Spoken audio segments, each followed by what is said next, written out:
জামায়াতের ভেতরে বড় ধরনের নড়াচড়া, আর সেই নড়াচড়ার কেন্দ্রেই এখন দুটি নাম সবচেয়ে বেশি গুঞ্জন তুলছে, পিনাকি ভট্টাচার্য ও ইলিয়াস হোসেন। রাজনৈতিক অঙ্গনের ভেতর থেকে বেরিয়ে আসা এক গোপন সূত্র জানিয়েছে, দলটি নাকি বিশেষ আহ্বান জানিয়ে এই দুই প্রবাসী রাজনৈতিক ভাষ্যকারকে দেশে ফিরিয়ে আনার পরিকল্পনা করছে।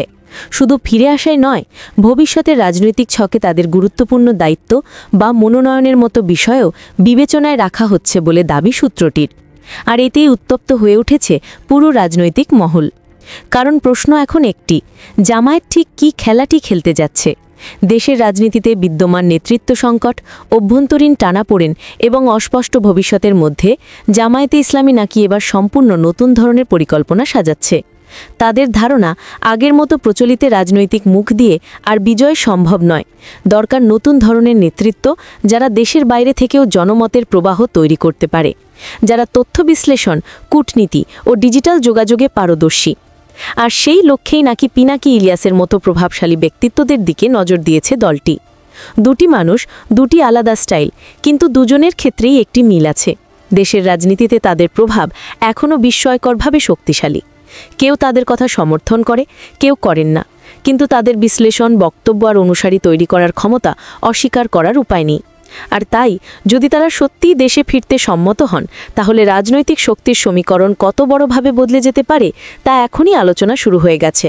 তবে এখানেই সবচেয়ে আশ্চর্যের বিষয়, জামায়াত এবার নাকি পুরনো ধারা ভেঙে নতুন এক রূপে নিজেদের প্রতিষ্ঠা করতে চায়।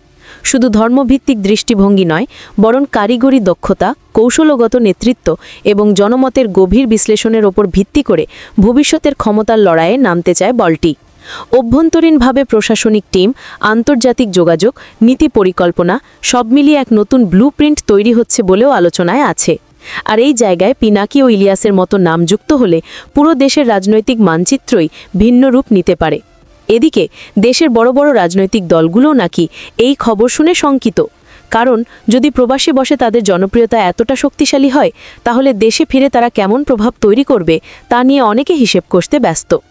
রাজনৈতিক প্রতিদ্বন্দ্বীরা বলছে, এটি কেবল একটি মেগা শো তৈরি করার কৌশল। বাস্তবে এমন পদক্ষেপ নেওয়া ঝুঁকিপূর্ণ ও জটিল।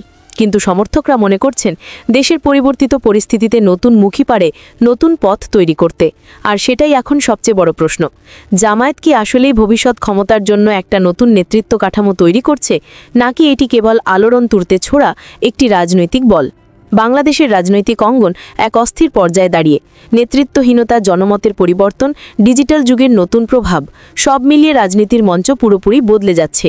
আর সেই পরিবর্তনের কেন্দ্রে যদি সত্যি পিনাকি ভট্টাচার্য ও ইলিয়াস হোসেনকে আনার চেষ্টা চলছে, তাহলে এটি নিছক গুঞ্জন নয়, বরং ভবিষ্যতের রাজনীতিতে বড় ধরনের ভূমিকম্পের পূর্ব ঘোষণা হতে পারে।